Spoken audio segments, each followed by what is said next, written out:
Pour sa 3e édition, le refuge de Grala accueillait une myriade d'écrivains, locaux et régionaux, au nombre desquels la Bourgogne tenait cette année une part entière.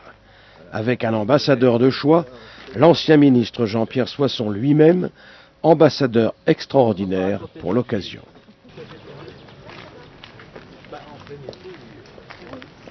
Je crois que le bocage vendéen et le bocage bourguignon, la Puisée, sont des terres de tradition et attachées à leurs racines.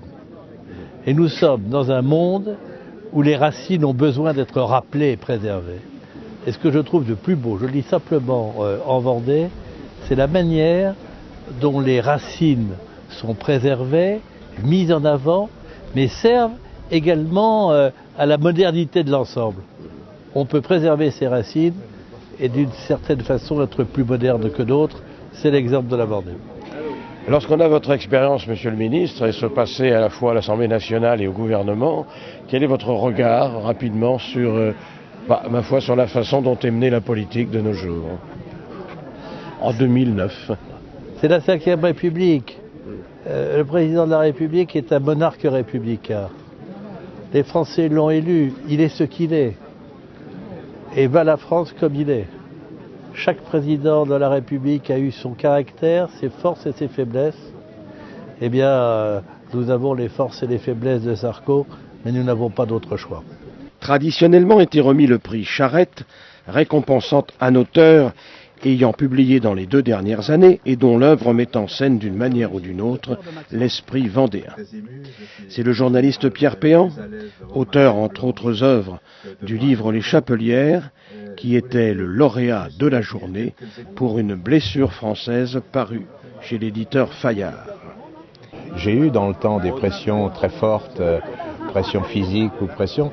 Maintenant, c'est plus des pressions, c'est des attaques tellement violentes. Comme dans le dernier livre sur Kouchner, les attaques étaient en dessous de la ceinture, c'est-à-dire plutôt que de répondre à ce que je disais dans le livre, on a fait des attaques ad hominem tout à fait scandaleuses. Je croyais en vieillissant que j'allais m'assoupir, pour le moment c'est pas le cas en tout cas.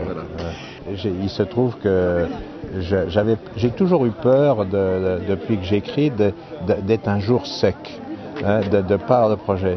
Et je m'aperçois en vieillissant que c'est plutôt le problème inverse qui se pose, c'est-à-dire que j'ai actuellement 3 projets en cours, quoi. Donc, dont un projet, là celui sur lequel je travaille, c'est sur l'Afrique.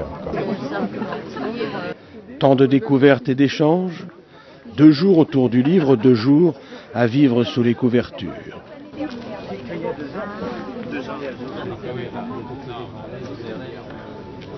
Mais aussi animation et dédicace, une manifestation placée cette année sous la présidence d'honneur de Claudine Vincenot, la fille de l'écrivain Henri Vincenot, en quelque sorte la papesse des escargots, de Bourgogne bien entendu.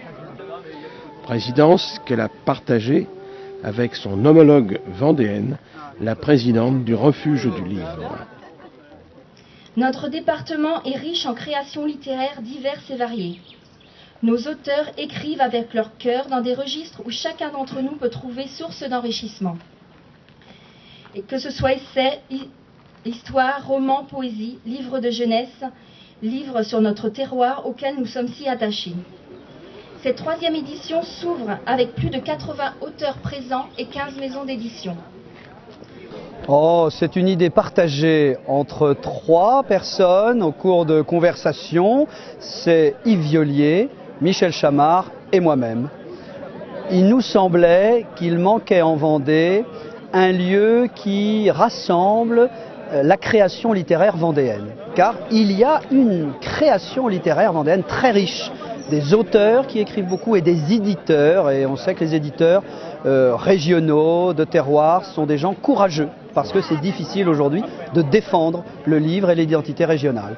Donc on a eu cette idée de créer cela ici, au refuge de Grala. C'est un pari audacieux, parce que c'est en pleine forêt, en plein bocage, en plein été, à un moment où les gens courent plutôt vers la mer et vers le littoral. Mais finalement, le pari me semble réussi. Parce qu'à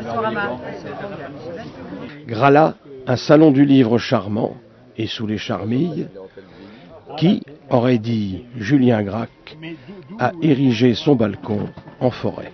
On voit tout beau qui se parce que les gens ils sont tellement excellents.